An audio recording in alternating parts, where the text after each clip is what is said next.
পদ্মানু পদ্মানু পদ্মানু পদ্মানু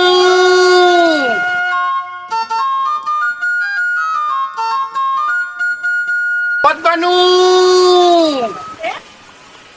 কে ডাকলো? আমার যুবরাজ কখন না? যুবরাজ আসছে। যুবরাজ! সালমান! যুবরাজ! সালমান! আমি এখানে! পদ্মানু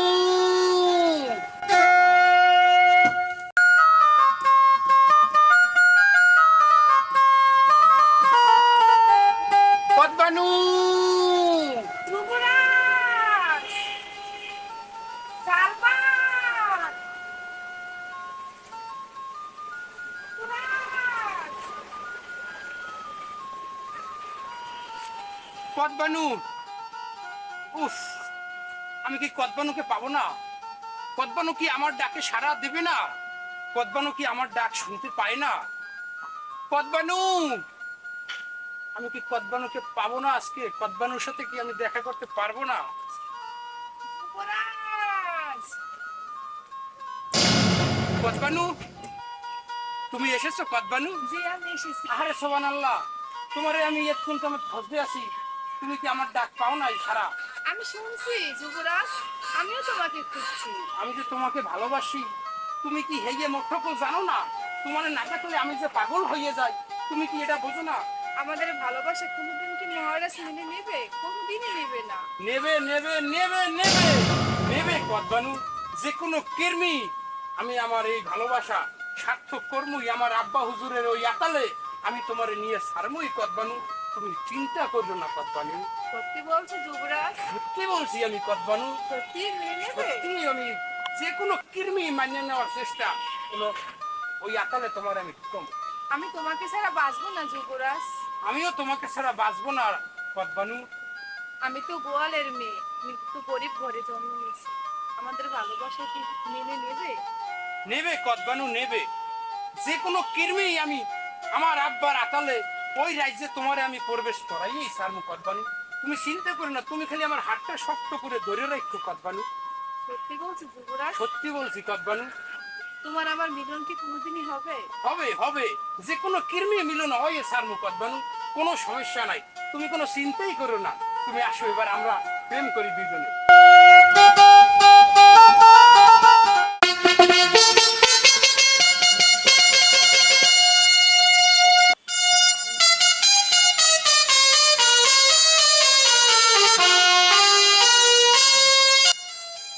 রাজামশাই জয় হোক, রাজামশাই জয় হোক। হে আল্লাহ, আমার রাজ্যে যত কেলাসর মুলাসর যত আলিশা আছে, জেলে কৃষক তাঁতি সকলকে নিয়ে আমি যেন এই রাজ্যটাকে সুন্দরভাবে পরিচালনা করতে পারি, আপনি তৌফিক দান করুন, আমিন। রাজামশাই জয় হোক, রাজামশাই জয় হোক, রাজামশাই জয় হোক, রাজামশাই জয় হোক। সেনাপতি, আদেশ করুন যাব না, আপনি হুকুম করেন, আমি পাইতেই হতে আছি। আমার রাজ্যে কোন হালার ফালার অসুবিধা আছে, কোন মালগুয়ার ঘরে চাল নাই, এ খবর কি তুমি রাখো সেনাপতি?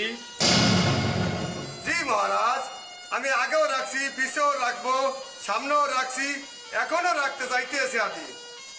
এবার তুমি আসতে পারো সেনাপতি। ঠিক আছে মহারাজ।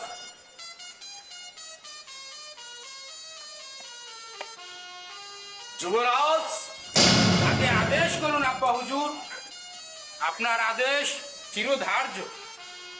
আমি তোমার জন্য পাশের রাজ্যের বিনু রাজার একমাত্র কন্যা সলেখা বানুকে আমার বধূ করে, আমার পুত্র বধূ করে আমার রাজ্যে বউ করে আনতে চাই। এই বিবাহে কি তোমার কোনো আপত্তি আছে? জি আব্বা হুজুর, একশের আপত্তি আছে।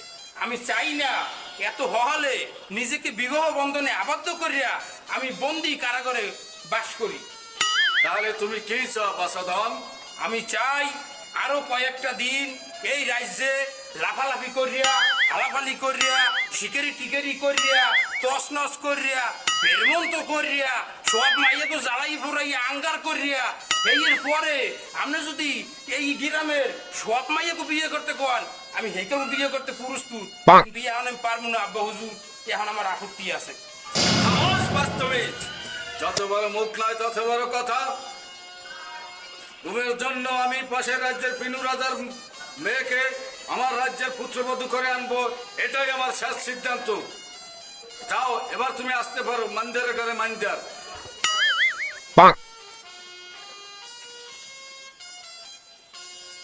ওজির সাহেব। আগে মহারাজ আদেশ করেন, আপনার আদেশ মহাধার্য। কে হাঁটছে? না মহারাজ, কেউ আগে নাই, আপনি আদেশ করেন, আমি একটু বাড়িতে উঠতে আছি। আমার রাজ্য নতুন করে পরিচালনা করার জন্য প্ল্যান করেন। কিভাবে রাজ্যটাকে ভালোভাবে পরিচালনা করা যায় সেই প্ল্যানটা করেন। জি মহারাজ, আমি প্ল্যান ঠিক মতোই করতে আছি, আপনি চিন্তা করিয়েন না, ঠিক মতো আপনার আদেশ আমি প্ল্যান সুন্দর মতো করে দেবো। কি সুন্দর বাগান। আরে বন্ধু, তোমার বাইকেলের মতো মুখটা আন্দা কেন? কি হয়েছে তোমার? ওই সত্য বেটা বেমালা কিছুই হয়েছে। আমার আব্বা হুজুর সে পাশের রাজ্যের পিনু রাজার মেয়ে সুলেখা ভানুর সাথে আমার বিবাহ বন্ধনে আবদ্ধ করতে চায়, কিন্তু তুমি তো জানো বন্ধু আমার, আমি তো সুলেখা ভানুকে বিয়ে করতে পারবো না, কারণ আমি তো কদবানুকে ভালোবাসি, হয়তো গোয়ালদের মাইয়া, কিন্তু আমার মনে তো চায়, ফেরানে তো চায় ওই কদবানুরে। আমি এখন কি করতে পারি, তুমি আমাকে বুদ্ধি দাও বন্ধু। আরে বন্ধু, এটা কোনো কথা কইলে নাকি? তুমি কদবানুরে বিয়ে করিয়া লাও, বাবা মা মান্য নিবি এনে। ওহে বন্ধু জামাল, আমি সেটাই করব বন্ধু। আমি গিয়ে ওই কদবানুকে আমি বিয়ে করব, ওই ষোলাকে বানু আমি বিয়ে করতাম না, আমি ওই কদবানুর লই থাকমু। আমি ফোন করছি, তা আমি যাই, কামটা আমি হারিয়ে হেলাই, যাও, তুমি যে কামটা হারিয়া লাও, কামটা আমি যাও। হারিয়ে হেলাই। যাও, নিজে এই কামটা হারিয়া লাও। দিয়েছি একটা বুদ্ধি, এবার রাত দরবার সারা হইবে, এনে শালা বলবে, এনে মজা।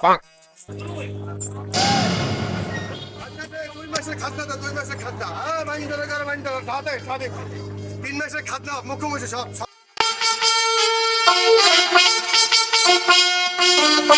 হু হু হু হু হা হা হা হা।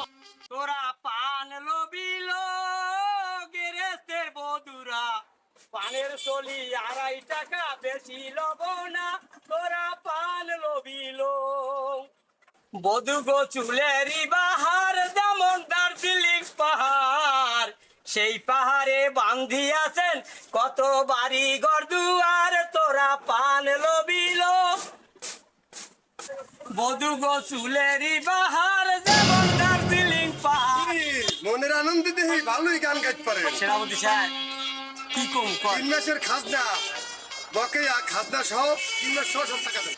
সেনাপতি সাহেব খাজনা বাড়ি সব পোড়া মাইয়া বানা হারি 2-3টে গুঁড়ো এরা। এখন আপনারা যদি এই অবস্থায় আমার কাছে খাজনা জোর করে আদায় করে, আমরা কি খাইয়ে বাঁচু? অবাধ্য কথা বুঝি না, খাজনা লাগবে এইটা হচ্ছে খাজনা দাঁড়ান। কি জানে মামলার খাজনা গন্ধে খাজনা দেবেন পান না? ব্যস্ত পারি নাই। আপনি খাজনা দেবেন না? এই লোকজনের কাছে তুই চলে যে না ব্যস্ত পারি খাজনা দিমু 3 মাসের কাম খাজনা সব একশো সব না কেমনে দিমু পান? সব। ওই কয়টা আমার কাছে তো টাকা পয়সাই নাই, এই কয়েকজনই পান লইয়া বসে মাত্র, আরো বেগুন তো কেউ কিনি না, অত বলে অ্যালার্জি। সে কি টাকা দেন টাকা টাকা টাকা বলুন কোথায় টাকা? অত্যাচার অত্যাচার, হে আল্লাহ দিন দুনিয়ার মালিক পরবর্তীকার, এই অত্যাচার আমি সহ্য করলাম, হে আল্লাহ তুমি সহ্য করবে না, এই আমার তোমার দ্বারে ফরিয়াদ, হে আল্লাহ তুমি এর বিচার করো, হে আল্লাহ। সালমান, যুবরাজ, বলো কদবানু, তুমি যেভাবে আমাকে শাদি করে নিয়ে আসছো, আব্বা হুজুর কি মানবে? তুমি চিন্তা করো না কদবানু, আমি আমার আব্বা হুজুরকে চিনি। আমি আমার আব্বা হুজুরকে যেইভাবে হোক একটা বলদা টাইপের বুঝ দিয়ে হইলো, যে বুঝ দেওয়া লাগে আমি দিয়া আমার আব্বার আতালে তোমার আমি নিমু। আর তোমার কোনো টেনশন করার কোনো কারণ নাই। চলো, তুমি আমার হাতে হাত রেখে বুকে সাহস রাখো, আব্বা হুজুরের সামনে গিয়ে আমরা দুজনে দাঁড়াই। চলো। চলো।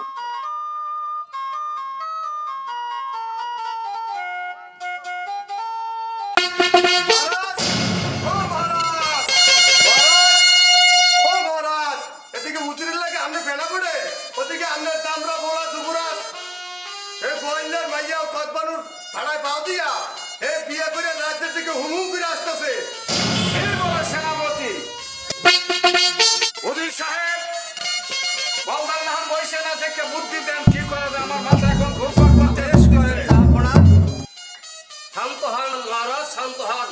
পোলাটা আমার মতনই হয়েছে। কথা আছে না, বাপ কা বেটা সিপেগে ঘোরা, কুছ নেই বা থোড়া থোড়া। আসতে দেন মহারাজ, যুবরাজ আসতে দেন। আমি আপনাদের বুদ্ধিতে আছি, কান্ডা পাতেন। যুবরাজ আসলে যুবরাজকে ব্যবসার জন্য বাণিজ্যে পাঠিয়ে দেন। এদিকে আমি গোয়ালিয়র মেয়া কদবন্দরে আমি একটা পোত করতে আছি। সেটাই ঠিক হবে উজির সাহেব, সেটাই ঠিক। খামোশ যুবরাজ, তুমি অন্যায় করেছো পুত্রধন। তুমি আমার কথা অমান্য করে আমার আতালের গোয়ালের মেয়ের বিয়ে বিবাহ করে আমার রাজপ্রাসাদের কোন সাহস নিয়ে ঢুকছো? আমি অন্যায় করেছি আব্বা হুজুর, আমি অন্যায় করেছি, আমি অন্যায় করেছি। আপনার আদেশ অমান্য করি আব্বা হুজুর। দয়া করে সজলে আমাকে আর আমার কদবানুকে আপনি গ্রহণ করে নেন আপনার এই আতালে। আব্বা হুজুর দয়া করেন আমাকে, দয়া করেন। ঠিক আছে বাসাদান, আমি মানতে পারি, তবে এক শর্তে। তুমি যদি বাইনাতে যাইয়া ব্যবসা বাণিজ্য করে আসতে পারো, দেখবো তুমি কত বড় শিলুক হয়ে গেছো। তারপরে আমি তোমার কদবানুকে মেনে নেব। না না না আব্বা হুজুর, না। এ আপনার কেমন বিচার আব্বা হুজুর? আপনি এটা কি বেলে কইতে পারলেন আব্বা হুজুর? আপনার মনে কি কোনো দয়া মায়া নাই আব্বা হুজুর? আমি কেবলমাত্র এই কদবানুরে হাতুড়ে টাতুড়ে বিয়ে করিয়া লইয়া আইলাম এই রাজপ্রাসাদে। আমি একটা দিন ঘুমাইতে পারলাম না, আমি কোনো কিছু করতে পারলাম না। আর আপনি আমার এখনই যাইতে বলেন সেই বাণিজ্যে ব্যবসার জন্য। এটা আপনার কেমন, এটা আপনার কেমন রুচি, কেমন আক্য? আমার এটা ভালো ঠেকলে না আব্বা হুজুর। আমি আপনার কথা মানতে পারবো না আব্বা হুজুর। আমি এখন ঘুমাবো আমার কদবানুরে লইয়া। আমারে আপনি আদেশ করেন অন্তর মহলে যাওয়ার জন্য। খামোশ বাস্তবিস, তুমি আব্বা হুজুরের কথা অমান্য করো না। তোমাকে আমি যেটাই বলেছি এটি আমার শেষ সিদ্ধান্ত। উজির সাহেব আদেশ করেন জাহাপনা। আর এই সেনাপতি সাহেব, উজির সাহেব বন্দি করো ওকে। আমাকে নিয়ে যাও বন্দি কারাগারে। না না, শোনেন যুবরাজ, আপনি আব্বা হুজুরের কথা মেনে নেন। আব্বা হুজুরের কথা মেনে না, আপনি বাইনাতে চলে যান। আমাদের ভালোবাসা সত্যি হলে একদিন আব্বা হুজুর মেনে নেবেন। তাই হবে কদবানু, তাই হবে। ছেড়ে দেন উজির সাহেব, ছেড়ে দেন। আব্বা হুজুর যখন আপনি চাইতে আছেন আপনার ছেলে এখন নতুন বিবাহ করে আপনার আতালে থইয়া যখন ওই বাণিজ্যে যে যাইবে ব্যবসার জন্য, এইটাই যদি আপনার মনোবাচ্ছা হয় তাহলে আপনার আদেশ চিরধার্য আব্বা হুজুর, আপনার আদেশ চিরধার্য।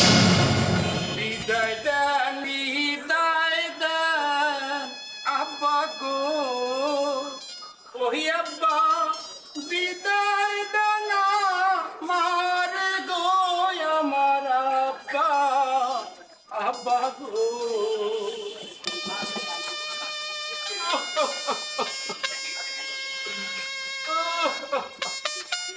বিদায় দেন, বিদায় দেন আব্বা গো, ওহি আব্বা বিদায় দেন আমার গো, আমার আব্বা, আব্বা গো। আমি যাচ্ছি কদবানু, আমি যাচ্ছি। তুমি আমার জন্য অপেক্ষা করে তুমি থাইকো কদবানু। আমি যাচ্ছি, তুমি থাইকো আমার আব্বার আতালে। আমি যাচ্ছি কদবানু, আমি যাচ্ছি। মাথার চাষো দিয়া গো বন্ধু লেখা দিলাম হাই, বৈদাস গিয়া প্রাণের স্বামী গো, ভুইলেন না আমারে রে, মন আমার কান্দে রে। ঘরের লক্ষ্মী প্রাণের কদবানু আমার জানের জান, বৈদা হাসতে যাইব আমি কি আমার কান্দে।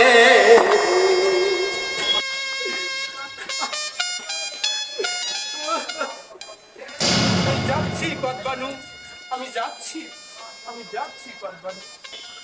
আব্বা হুজুর খামোশ বাস্তবিস, এত বড় তোমার এই স্পর্ধা, আমার সহজ সরল বলদা পোলাকে পাইয়ে আমার জায়গা সম্পত্তির লোভে তুমি আমার ছেলেকে ভুলিয়ে ভালিয়ে বিবাহ করেছো। আমার এত বড় স্পর্ধা, তুমি এখান থেকে দূর দূর করে চলে যাও। না না আব্বা হুজুর, আপনি এত বড় নিষ্ঠুর হয়েন না, আমাকে আপনি মেনে নেন। না না না, এ কখনো সম্ভব না। সেনাপতি, উজির সাহেব, আদেশ করুন। মহারাজ আদেশ একে করুন। ঘাট ধাক্কা ধরে রাজমহল প্রাসাদ থেকে বের করে বনবাসে পাঠিয়ে দাও। আপনার হুকুম অক্ষর অক্ষরে পালন করতেছি আমরা। আব্বা হুজুর, আব্বা হুজুর, আপনি মেনে নেন, আপনি মেনে নেন আমাদেরকে। ধরো, আব্বা হুজুর, আব্বা হুজুর।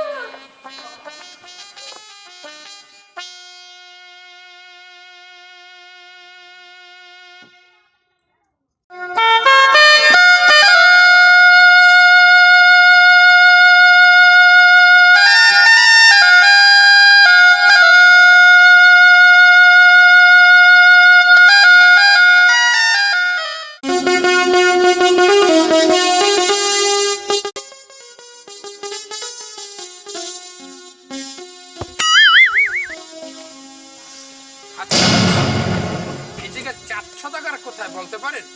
আচ্ছা আপনি কে? আপনার পরিচয়টা? আমার পরিচয়, আমি এসেছি সেই সুদূর হেরিকেন রাজ্য থেকে।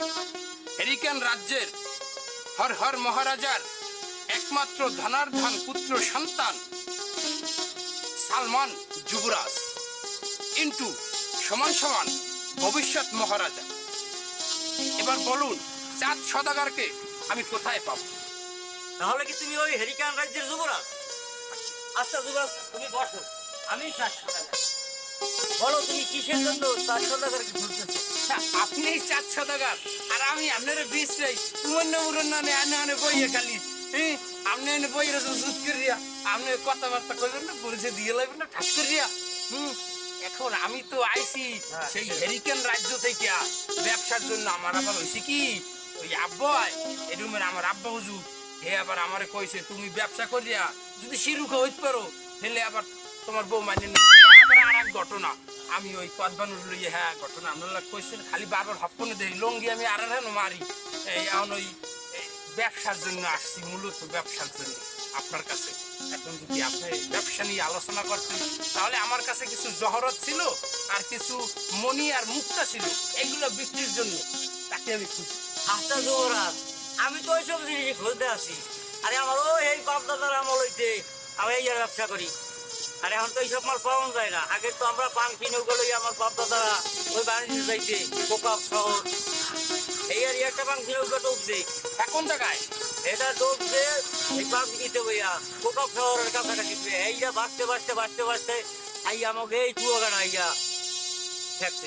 আরে ওই যে কুয়াগাড়া, আরে 4 সদাগর, আমি তো ওই কুয়াগাড়া, বরগুনা, পাথরগাড়া, আমতলি, কেলাগেছিয়া, ধরান্দি, নুরনপুর, মমিনপুর, ডিসি রোড, কাকরদা, এরপর ওই বাউফল, কালাইয়া 10 আমি এই এক যুক্তমাই আমার আব্বাই ওই বাইনিজ ফাটাইছে না, আমি সব জায়গা বেরমন্ত করিয়া এবার ওই হীরা মুক্তা মণি আমি শিরুখা হয়ে গেছি বেশি টেসিয়া। আমি এখন ওই কালগুই দেশে যেমন নিয়ে করছি, তাই এখন ওই অল্প কটা আমার দ্বারা আছে, ওই কটা আমি 4 সদাগরের খুঁজতে খুঁজতে এই আইলাম। তা আমি 4 সদাগর, তাই আমি কি কেনা বেচা শুরু করতে পারি আমরা। আচ্ছা যুবরাজ, তুমি কি কি মাল আনছো একটু দেখাও তো দেই। এইটা হচ্ছে এই জহরত, হ্যাঁ এটা বাংলা বাজার থেকে এক মাস্টার মশাইয়ের কাছ থেকে ক্রয় করেছি। এটা 33 দিরহাম, দেখেন ভালো করে দেখেন।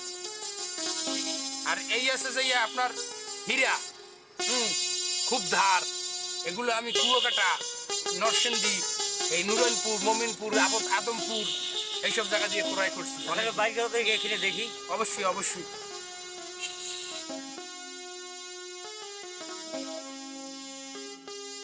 আচ্ছা যুবরাজ, বলে তোমার এসব মাল আমার পছন্দ হয়েছে। আলহামদুলিল্লাহ। এখন তোমাকে কত কি কয়েন দিতে হবে? এখন আমি তো এগুলো কিনছি অনেক ই করিয়া, এখন আমার 100 স্বর্ণ মুদ্রা দেবেন। এই মুক্তা, জহরাত আর এই হীরা 100 স্বর্ণ মুদ্রা দেবেন।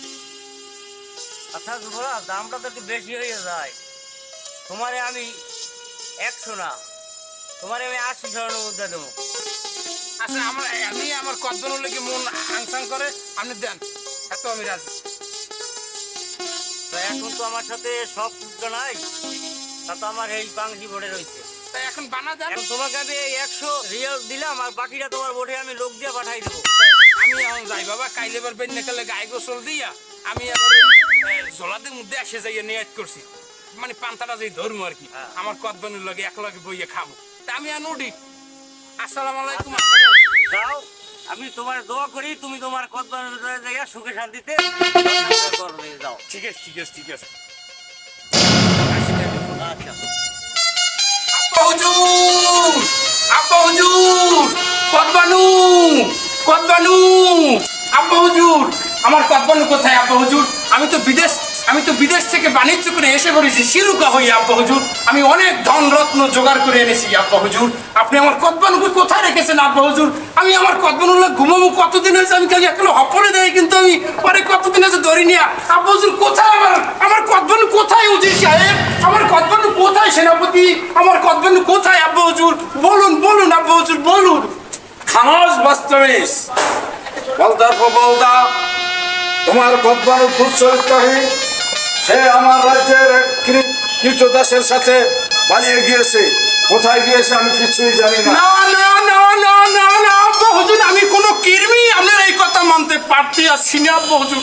আমার কদবানু দুশ্চরিত্র হতে পারে না। আমি আপনার কথা বিশ্বাস করি না। আমার কদবানুকে কোথায় রেখেছেন? কদবানু, কদবানু তুমি কোথায়? কদবানু। হে আল্লাহ, আমি এখন কোথায় যাব? এই গভীর জঙ্গলে আমার যাওয়ার তো কোথাও জায়গা নেই। আমার প্রাণের স্বামী সেও আমার কাছে নেই। আমি এই গভীর জঙ্গলে কোথায় যাব?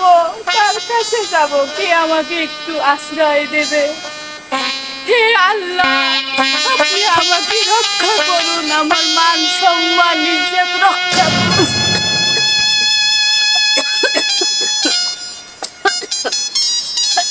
কদবানু, কদবানু, কদবানু, কদবানু, কদবানু।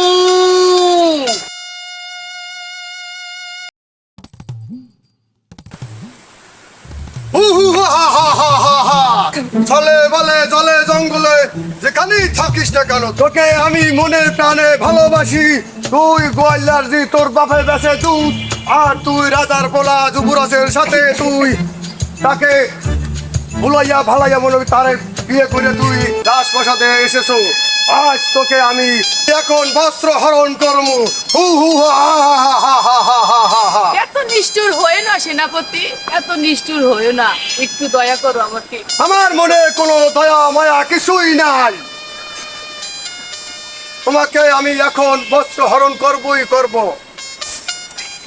এখন আমাকে কে বাঁচাবে? আমি কার কাছে যাব? এই বন জঙ্গলে আমি কোথায় যাব? কার কাছে আমি আশ্রয় নেব? আমার যে ওই আল্লাহ ছাড়া কেউ নেই। হে আল্লাহ, তুমি আমাকে সম্মান ইজ্জত রক্ষা করো এই সেনাপতির কাছ থেকে।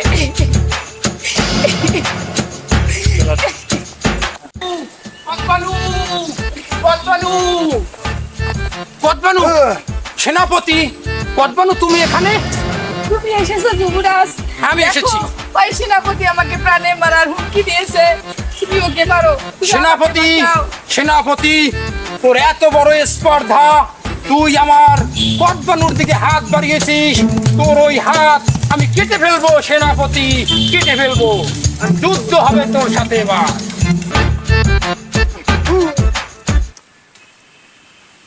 শয়তান, বাবার খারাপি করেছি, তার সাথে তোকে আজকে আমি ছাড়বো না। মাফ করে দেন। তোকে আমি মাফ করব না, আমি আজকে কতল করব। ওই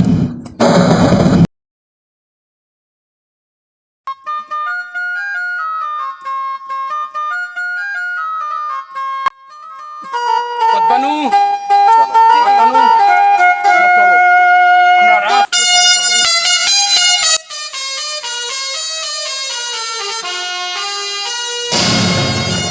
আব্বা হুজুর, আব্বা হুজুর,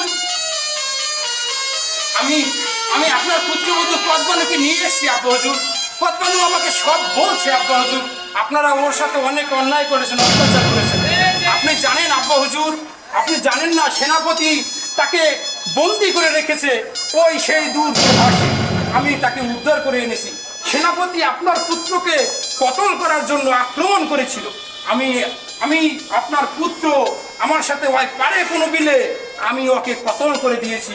সেই জায়গায় সেনাপতি মারা রয়েছে। উদ্ধার করে পদ্মানুকে নিয়ে আসছি আব্বা হুজুর। পুত্রদান, আমি তোমার সাথে অনেক অন্যায় করেছি, অনেক জুলুম করেছি, তুমি আমাকে মাফ করে দিও বাবা। আমি বাবা হয়ে তোমার কাছে ক্ষমা চাইছি। না না আব্বা হুজুর, আপনার এই ধরনের কথা বলার কোনো দরকার নাই। আপনি আমাদেরকে মেনে নিয়েছেন, এইতেই আমি প্রশান্তি আব্বা হুজুর। পদ্মানু, মা তুই আমাকে মাফ করে দিস মা। আমি তোর বুড়ো বাবা, বাবার মতো আমাকে মাফ করে দিস। আমার ভুল হয়েছে বাসাদান, আমি এই উজিরের কথা মতো সব কিছু করেছি, তার বুদ্ধিতে আমি সব কিছু করেছি। ছেলে বাবা, তুমি আমাকে ক্ষমা করে দাও বাবা। আমি যে সব বুদ্ধি আজকে মহারাজকে দিয়েছি, সেই বুদ্ধির পরিফল তাকে মনোভাষে পাঠিয়ে দেওয়া হয়েছিল। আমাকে তুমি ক্ষমা করে দাও বাজান। উজির সাহেব, আপনি আমার পিতার সাথে সব সময় থাকেন, আপনাকে আমি চাচার মতন মনে করি। আমি আপনাকে ক্ষমা করে দিয়েছি উজির সাহেব, আমি আপনাকে ক্ষমা করে দিয়েছি। এখন বাবা আমার অনেক বয়স হয়েছে, আমি তখন বুড়ো হয়ে গেছি। আজকে থেকে এই রাজ্যে দারবার তোমার হাতে আমি তুলে দিলাম। পুত্রধন, আজকে থেকে এই সিংহাসন তুমি পরিচালনা করো।